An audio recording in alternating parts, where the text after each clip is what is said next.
It's a lot of weirdo shit happening in our culture and in our community. Jadena just put himself in a weirdo category.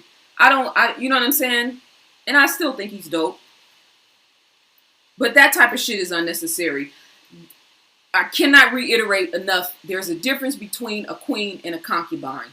Throughout history, there have been women that specifically, whether it was because of their family, they grew up in a lower class family, or whether it was because they had a certain type of prowess in certain areas sexually.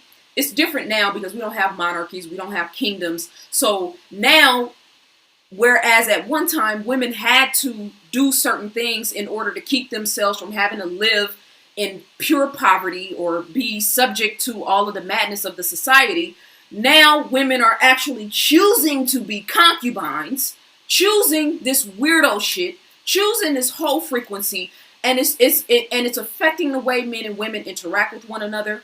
It's affecting the way other women see themselves. I don't know why Beyonce has a picture putting out. Why? You don't have to show your ass. It's not necessary.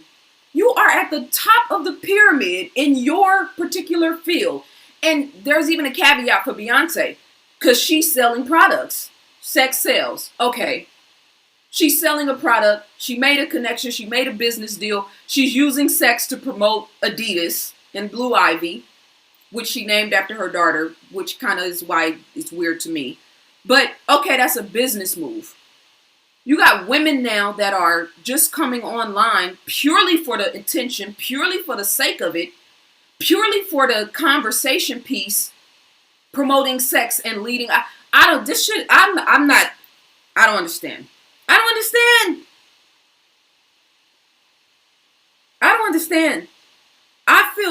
I'm so glad I didn't grow up in this environment.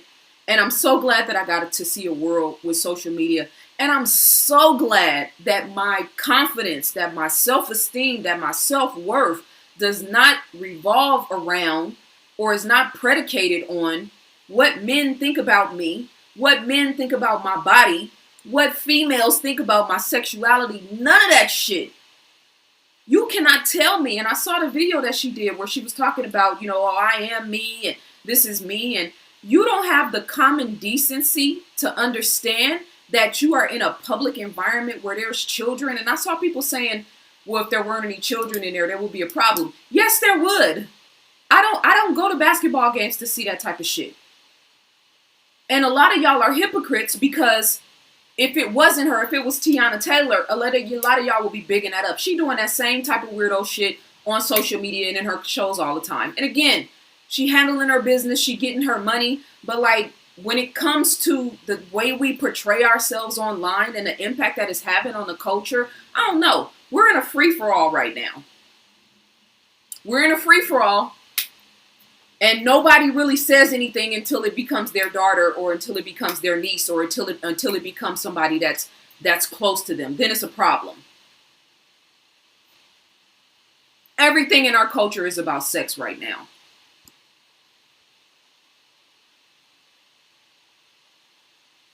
Everything in our culture is promoting promiscuity right now. And then we turn around and tell men that they're the problem.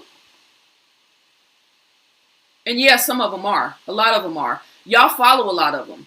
Y'all follow these weirdos too that are very anti-black woman, anti-female. You feed into that energy.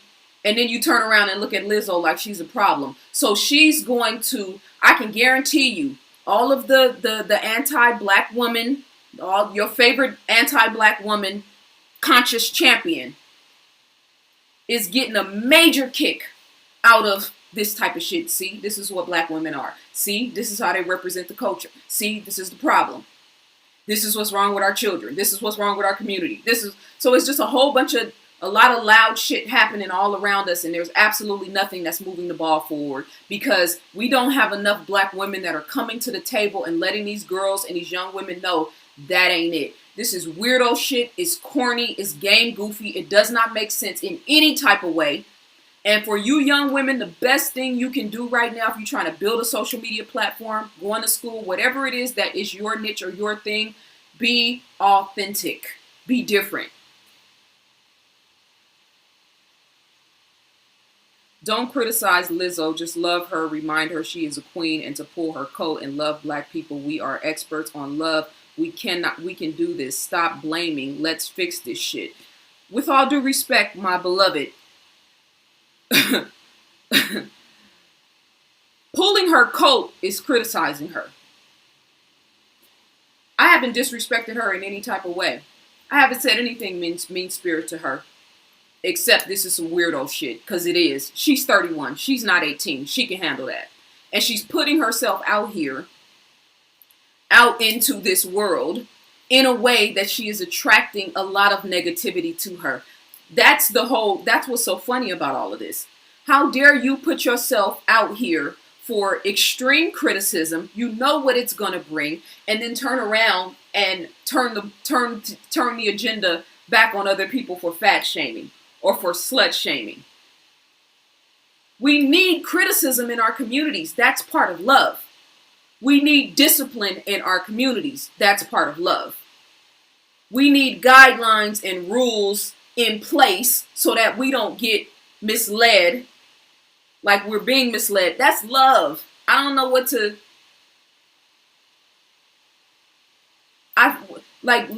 somebody needs to grab her, all of these people in her corner, all of these celebrities that love her, that have been promoting her, need to pull her to the side and tell her she needs to slow her roll.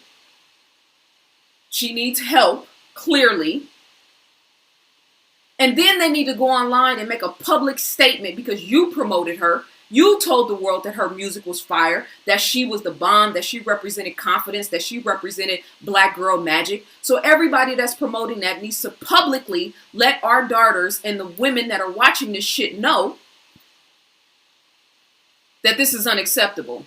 Everybody. Otherwise, you are a proponent of this madness. And I get what people are saying, and I had a conversation with a brother the other day that was talking about what I had said about Cardi B. It's like, oh, we all grow at different paces. We need to, we need to be loving and compassionate. Don't be judgmental. But like, when you talk about people that come from the hood, people that have, females who have been through the hood, females who have been through certain type of shit, you're not gonna soft, flowery talk to them out of this madness.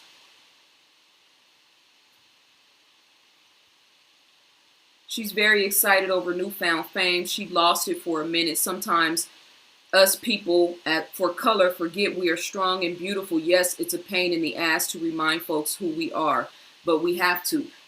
That's not representing strong and beautiful when you do that type of thing. That's representing gutter, low level, low vibration, whole frequency, negative energy that's going to have a rippling effect, and that's going to cause something in her life energetically. And we're all going to be sitting back and talking about how it's a shame. Just like this young brother who just committed suicide. Everybody's talking about how sad this is, but we've been promoting the same type of shit that ended up in his demise. We promote it every single day. Black girls getting snatched off the streets, black women getting snatched off the streets, and it's sad, and you want to send me videos and tell me to tell people to watch out for white vans and vans with locks on them. Hypocritical, because this type of shit is happening in we have a culture that promotes this type of shit. And we only want to get serious when somebody put up a video saying that somebody snatched them off the streets in an Uber car and now it's dangerous, when our whole entire culture promotes this fuckery.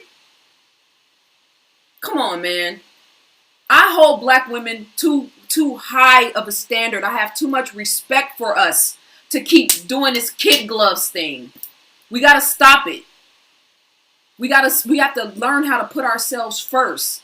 Learn how to take the longer road and not take the easy road. Every woman that I know could have been a stripper. Every woman that I know can be a stripper right now.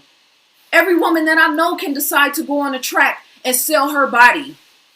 Let's have a conversation about why we did not.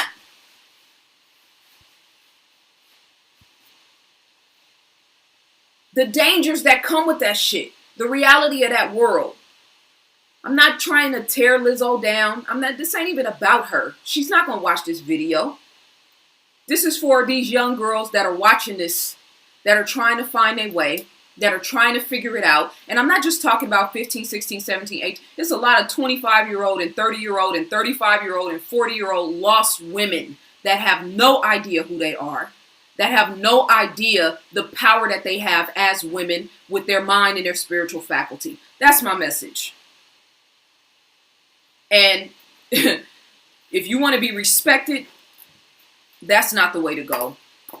I have a live tonight at 9 o'clock, a live Q&A for my Overcoming Anxiety workshop. If you're interested, click the link below and you can get access to that workshop as well as to the live. This is why I don't like talking about this stuff, because it doesn't move the ball forward. It doesn't change the trajectory. People don't take the conversation seriously. And it's just really, really frustrating to me, because I see what's happening to these girls. I see what's happening to these young women. We don't care as a culture about our daughters and our women, unless it's your daughter.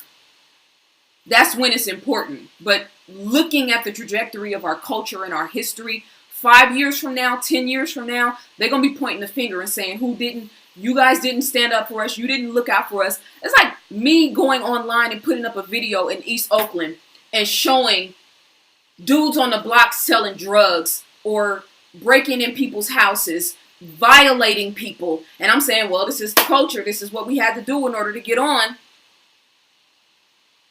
This is what y'all promoting. It's a culture of death. And I don't like talking about it. You know what I'm saying? I'm at my wit's end, because when I read the comments, when I read the people, when I read the things that people have to say, do you not see how much support you have, Zaza? I don't understand the question. When I see the way that women are reacting to this, the things that people are saying, oh, she represents body confidence. No, she represents self-esteem. She represents self-hatred. She represents the culture that we have that are teaching women that they should lead with their bodies and lead with their sexuality. And that's what matters. And that's what's going to get you put on. No, that's what's going to get you hurt. That's what's going to get you losing more of yourself, losing your self-esteem. That's what's going to get you 40, 50, 60 years old, regretting the things that you did in your past. That's what's going to get you in the arms and the hands of the wrong man. All it takes is the wrong dude. I don't care how much your parents love you. I don't care what kind of background you grew up in. All it takes is the wrong dude. You snorting coke, or you popping pills now, or you doing some shit that you normally would have never did, and now your parents can't reach you. Nobody can reach you, because you gone. That's it. That's all I got to say. And I feel like I'm wasting energy at this point.